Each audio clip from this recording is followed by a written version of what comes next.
आपल्याला सगळ्यांना फिरायला प्रवास करायला खूप आवडतं, बरोबर की नाही? सध्याच्या काळात तर सोलो ट्रॅव्हलर्स, फॅमिली पिकनिक्स हे खूप जास्त प्रमाणात वाढलेलं आहे.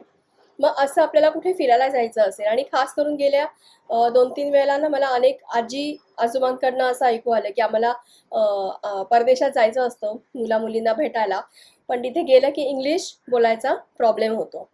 तर आज आपण असंच प्रवासात असताना इंग्लिश वाक्य कशी बोलायची, इंग्रजीमधनं कसा संवाद साधायचा ते बघणार आहोत. Where is the check in counter? Check in counter कुठे आहे?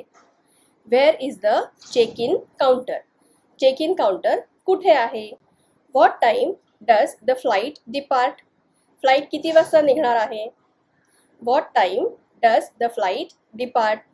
Is my luggage overweight? माझं सामान जरा जास्तच जड आहे का? Is my luggage overweight?